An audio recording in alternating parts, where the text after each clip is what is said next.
Hi, everyone. Welcome back to Jeddzpodcast. Thanks for tuning in.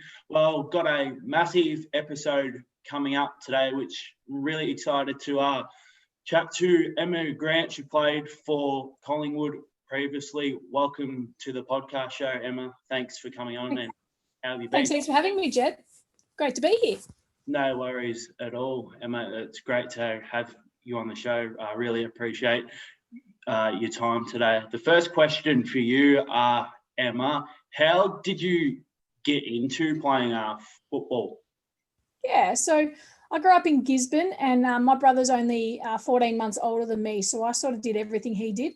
And he started his junior footy career at Gisborne, at the Gisborne Rookies, and I turned up. I was a big, massive Western Bulldogs supporter, so I turned up in my full Western Bulldogs kit, and they obviously wear the doggies kit, so I turned up to watch him play, and one of the parents actually said to my dad, "Why don't you let Emma play?" And he's like, "Oh no, footy's not for girls." And I sort of nagged Dad for the next few weeks, and he finally relented. And next minute, I was running around with my brother and all his mates playing footy.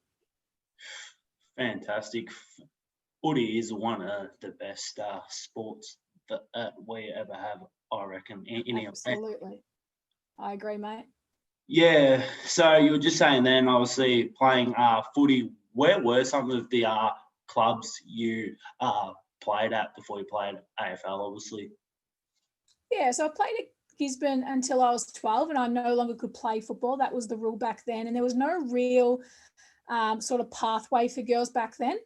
So then I stopped playing footy, and I didn't play footy for 10 years until I was 21, 22 years old, living in Bendigo at university, and played in the university games there for La Trobe University. And from that, we had about 30 girls who played in that team. And from that, the Bendigo Thunder was formed. So I went from playing at Gisborne, not playing footy for 10 years and playing netball. Then I played footy again at university, and then the Bendigo Thunder. So from the Bendigo Thunder, I then obviously I got drafted to Collingwood, but I also played for Diamond Creek in the VFL competition, and obviously Collingwood in the VFL competition. So yeah, that was my journey. Awesome. Fantastic. Yes. Yeah. So obviously you just mentioned the Bendigo Thunder women's team back in Bendigo. They're obviously a fantastic club and organisation. As we know, Emma, there's obviously been quite a few girls in the last few years that have obviously played there. Obviously, Cody Jackson, Grace Campbell, and I'm sure there's a few others that are now obviously playing AFL as well. Yeah, pretty amazing for a club that hasn't been around for a long time. I know in that very inaugural draft, I think there was 4 or 5 of us that got drafted. So Bella Eyre, myself, Jess Kennedy, Sarah Last, and Hayley Trevine. So there was 5 of us from that Bendigo Thunder team that got drafted. And then obviously since then we've had Karen Harrington and Cody and Grace, as you mentioned. So yeah, pretty amazing for a small little team that started up not that long ago that all played for the Bendigo Thunder. So yeah, obviously fantastic for the region. And we know that we were really lucky with the Bendigo community getting around us when we played for the Bendigo Thunder. It was some fantastic times, that's for sure. That's right. It's obviously fantastic, Emma, to obviously see lots of girls obviously from the Bendigo region. Hopefully that definitely continues with many years to come. Yeah, and I'm sure it will. Obviously, we've got that pathway now, and obviously, the Bendigo Junior Footy League has the girls competition, and then that goes up into the under 18 comp. You've got the Bendigo Pioneers, obviously, with their girls team as well, and then they can feed into the Bendigo Thunder, or you've got the Central Vic League as well, with Golden Square, Kangaroo Flat, Strathwood Say, all of those having senior women's teams now. So yeah, hopefully it just continues to grow, and we get more draftees out of the Bendigo region. It will definitely continue to grow, that's for sure. Yeah, so the next thing that I would like to ask you, Emma, you obviously said you played for Collingwood in the VFL and AFL women's team. Can you remember what draft pick were you drafted at to Collingwood? Yeah, I should. I usually know that. I think I can't, off the top of my head, I'm not sure. I was about the 12th or 13th pick for Collingwood. So I think it was around about, it might have been in the 70s or 80s in the overall national draft. The funny thing is that I'd obviously had an interview at Collingwood, but I'd had some really close conversations with Carlton, and I thought I was going to Carlton, and so I knew Carlton were going to take me at a certain pick, which was about their 13th pick, and it was coming close to that. Actually, that was pick. I think I might have been pick 91. And then I'm pretty sure Carlton had picked 93, and that's the one I was going to go to Carlton. Yeah. So when I got picked up by Collingwood, it was a bit of a surprise. And 93 actually ended up being Sarah Last, my teammate of mine from Bendigo. And ended up being those 4 other Bendigo Thunder girls all went to Carlton, and I went to Collingwood. So they all got in the car and headed down to Princess Park, and I got in the car and headed down to the Holden Centre. So, it was an amazing day. It was obviously pretty nerve-wracking, but yeah, obviously, dreams come true, that's for sure. It sure would have been a fantastic day for you, Emma. It definitely would be one of them great memories to look back on and remember. I'm sure that day obviously got drafted, you would have had a lot of support from your family and your friends, and obviously clubs and teammates that you've played with in the past. Yeah, definitely. And I still remember it. I was teaching at Bendigo Violet Street Primary School at the time as the PE teacher. And I was lucky enough to get the afternoon off to obviously watch the draft. And I remember going back to school that day and everyone being extremely excited. And then instead of the bell going at 3:20, they played the Collingwood theme song. So that definitely, I've got that in my head, and, fantastic support from family, friends, teammates, coaches, and the Bendigo community. They absolutely loved it. So it was great. Terrific. Yeah. So obviously once you got drafted, you would have had your first training. What was that like? I'm sure you would have been nervous. Obviously, going to a new club, potentially not knowing any of the players or any of the staff. Was that very nervous for you? Yeah, it was. Like that night we headed down to the Holden Centre, and my wife Leah came with me, and the first person to greet it was actually Mo Hope.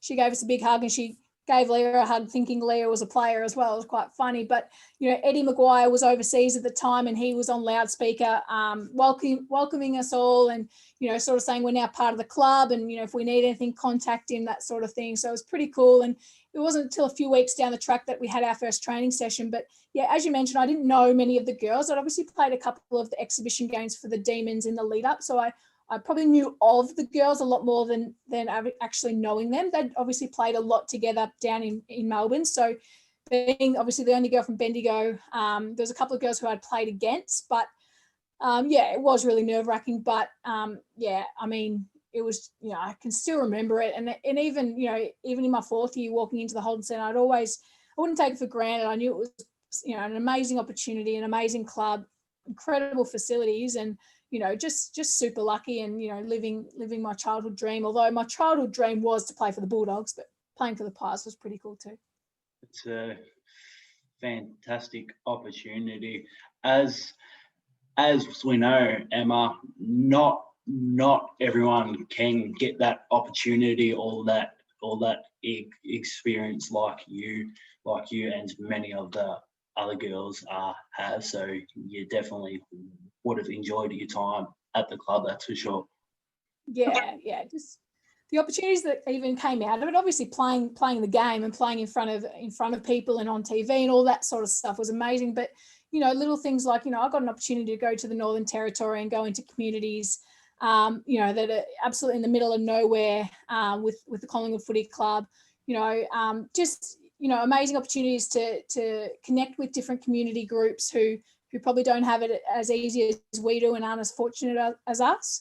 I got to, head down to Tassie with the Magpies netball team and just follow them and work out how they go about things. Talking about some of the best netball players, in the world, and I'm just hanging out with them. So, and as an ex-netball, that was pretty cool. So I got some really cool opportunities off the footy field as well. So yeah, internally grateful for those opportunities.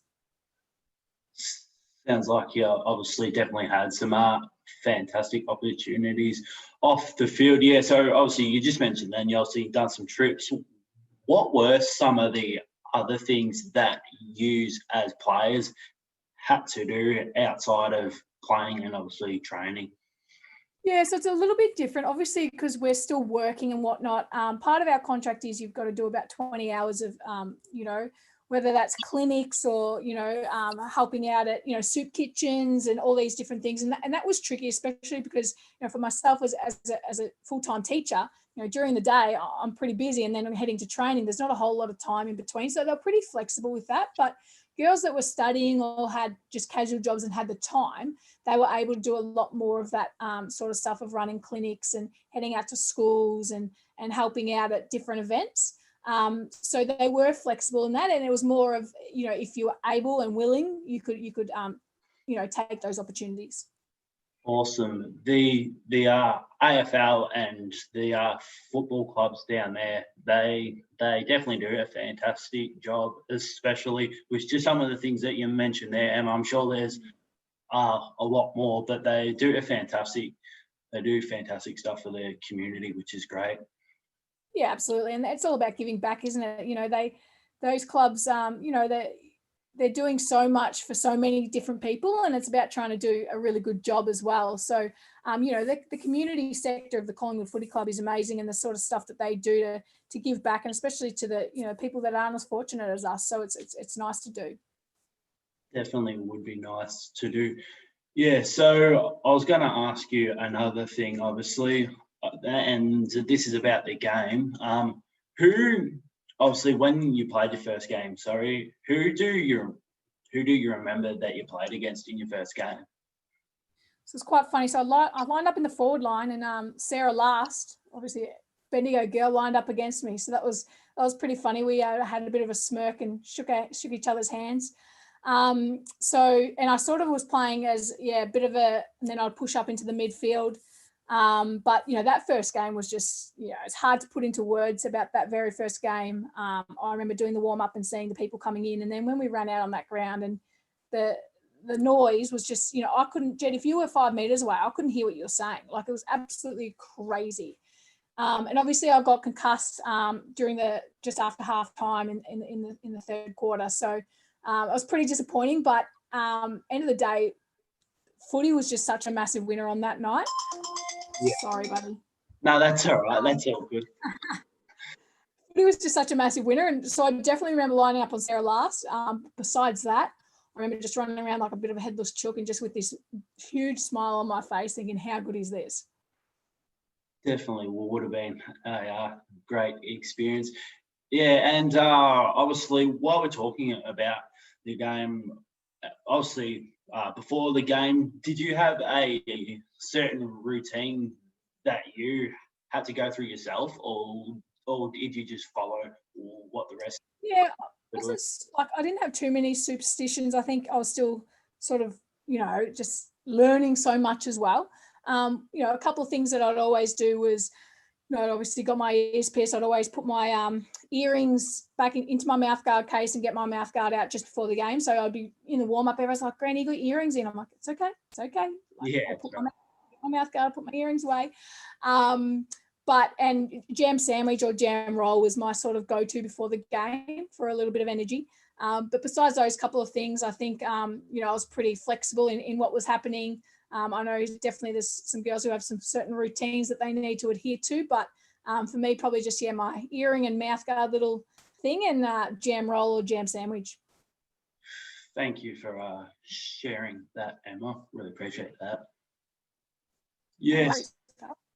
Yeah, so obviously, when you were playing the game, what was it like being a role model to the younger kids and to the next generation?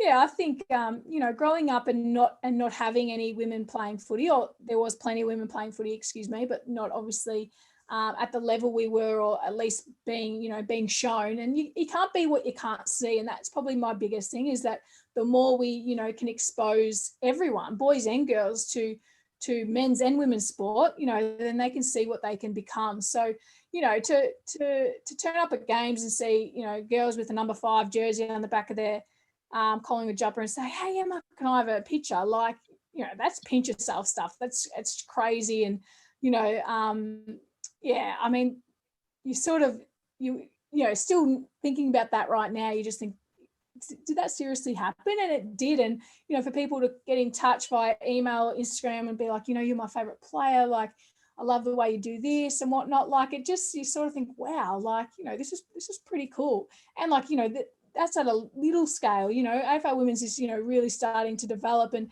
I just can't wait to see what, those little girls who started watching us in 2017, how, this type of footballers they're going to be in 20 years time, because, they're going to have played footy their whole life. And that's just going to, it's going to make the competition, it's going to make everything just raise the bar. And that's going to be so good to see.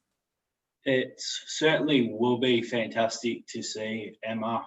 We know the AFL women's has roughly been around for 4 years, but it's just going to continue to grow, it's really fantastic to see more younger girls and more younger women get involved and actually play the game. It's great to see.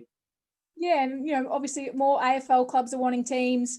Girls are switching, codes to play it, which is fantastic. And yeah, as you said, it's just more opportunity, and the girls just continue to play. They don't have to stop and have 10 years off like I did. They just continue to play, continue to improve, and get continue to enjoy the game and love the game, and that's what it comes back to. Definitely does. But also with your teams like your Vic Countries and your Metros and your all them type of programs, your Bendigo Pioneer programs, they're just going to continue to get better and stronger as well over the years, which would be fantastic. Yeah, you're not wrong. And, it's fantastic to see, the NAB leagues all having a under 18 girls team, that's fantastic. And then, as you said, the Vic Metro and Vic Country programs are just getting bigger and better as well with the national carnivals. Hopefully it won't be too long until, we've currently got under 18s at Vic Metro, Vic Country. Hopefully soon we'll have under 16s, just like the boys. Again, just more opportunities for the girls to grow and get better. That's right, Emma. It's certainly about giving players more opportunity that definitely can potentially lead them to like your AFL programs or your VFL. So it's fantastic to see. Yeah. Yeah. So we're actually on that note. Obviously, you said you played for the Bendigo Thunder. Has that club continued to grow? Because back when you were playing, there's some fantastic people involved, obviously like Coggo and Russell and some more fantastic players. It'd be really great to see that club especially continue to grow over the coming years. Yeah, definitely. They expanded to 2 teams after I left, which was absolutely fantastic, and won 2 premierships. I mean, you can't get too much better than that. And then obviously the Central Victorian Women's League came in, and that probably hit the Thunder pretty hard because a lot of the Thunder girls decided to play locally and not have to travel to Melbourne every second weekend, which I can totally understand. So, probably struggling a little bit at the moment, but I definitely think it's sort of that, that next league up, if you don't want to play locally and you want to push yourself, obviously playing in the leagues down here in Melbourne obviously helped that. So yeah, I mean, hopefully that can continue to grow and develop our girls. But I totally understand where the Central Victorian Women's League sort of has come from and why girls are choosing to play in that rather than the Bendigo Thunder. But hopefully they just can sort of work out that that it can work for both the Central Victorian League as well as Bendigo Thunder. That's right. I also want to ask you, Emma, when you were playing at Collingwood, who were some of your club mentors back then? Yeah, I guess when I initially, the very first year, I probably really aspired to be like Alicia Eva. She was our vice captain at the time, and probably just noticed, her training ethic and her work ethic and her ability to, probably tick all the boxes. And I'm probably one of those, I don't have some, super skill set, and I'll probably work really hard to get to where I was. So, learnt pretty quickly that you've got to, tick every box and leave, no stone unturned to try and get the opportunities that I did. So probably Alicia Eva at the start, and then, moving into my to later years, obviously Steph Chochi was the captain and obviously led from the front. But, even young girls like Chloe Malloy, like I've learnt so much from her. Michaela Can, she came in a couple of years ago and sort of, as much as I probably mentored her a bit, I learned a lot from her as well. So, it's the friendships, that's the amazing thing too, out of any sport, the social aspect and the friendships you gain from this. I know early on, I had some fantastic friends at Collingwood who ended up leaving Collingwood to play elsewhere, but still to this day, we're great pals. So, that's the best thing about sport. It's great to hear, Emma, that you obviously are keeping contact with some of the girls that you've obviously played with in the past. It's fantastic. Yeah, so another question that I want to ask you, obviously, was it last season, or it might have even been the season before, correct me if I'm wrong here, you obviously retired? Yeah, so at the end of this season, I retired. So January of this year, playing in a practice match with North Melbourne. Obviously, I had a couple of surgeries in the off season, ankle and shoulder. So I was really keen to get back out there. And my first practice match, so probably my first game in sort of nearly 10 months, and got tackled and sort of got whacked. My head obviously whacked into the ground and got a pretty nasty concussion. At the time, I didn't think it was that bad. I'd had a few concussions in the past and I actually thought I was all right, but sort of in the following days, I just got worse and worse. It ended up being really quite nasty, and obviously didn't get to play a game this season due to it, and sort of thought it was the best time. Obviously 31 years old. My wife's about to give birth to our first baby, so I'm going to be a mum in a couple of weeks. So sort of the timing sort of all sort of came together. I'm still recovering from my concussion. I'm still not 100%. So I thought probably good time to give it up and focus on being a mum. But as much as I would have loved to have continued to play, I think 31 years old, starting to slow down a little bit and see the bigger picture of life, and especially after the concussion, that probably opened my eyes to probably normally would have been it's all about footy, and pretty much opened up health's pretty important as well. So went through some pretty tough times there during the season, just not being well at all, but definitely a lot better now, but not quite back to 100%.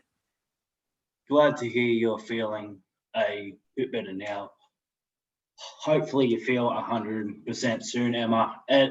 That must obviously that major head concussion knock you just said you had. That must have been disappointing to obviously finish off your career like that.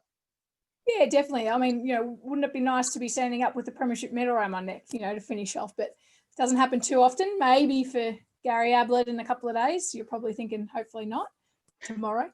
Obviously, not the way I would have liked to have retired, but hey, end of the day, I'm, it could be a lot worse. So pretty thankful that I got 4 seasons in, only missed 1 game before this season, and, really had a great time playing AFLW for Collingwood. Your health and well-being definitely comes first, Emma, like you were just saying before. It must be really exciting times ahead for you and Leah. Congratulations to both of you.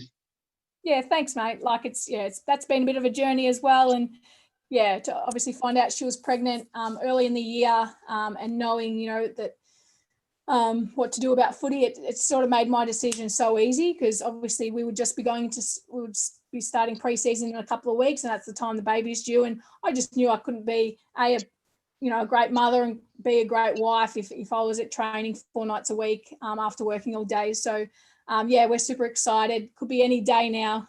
She's 38 weeks and a couple of days, so less than 2 weeks to go. But hey, when the baby comes, it's very exciting times. Definitely will be, mate. And congratulations to you both. I do want to ask you one final question, Emma. This is about the grand final tomorrow, which is really exciting. Obviously, two Victorian teams in it, Richmond and Geelong. Who do you think will win the 2020 AFL Premiership? great question. I'm just looking at those balloons behind you, mate. So I'm a bit apprehensive about what I might say here, but I think I want Geelong to win. I think Richmond, especially if it gets wet, I think, you know what I want? I just want it to be a cracker of a game. I want both teams just to be physical, for it, you know, to be high scoring. I don't know if it will be, but I just want to, you know, see a cracker of a game. And I think we potentially might get that. Just for Gary Ablett, Danger, you know, I sort of feel like I'd love for them to win a premiership. I think the Tigers have been, you know, up and about the last couple of years, and they've been able to secure a couple. So, I mean, Geelong have been good for so long as well. So it's not like there's an underdog in it, really. I think it's pretty even. But I want Geelong to win.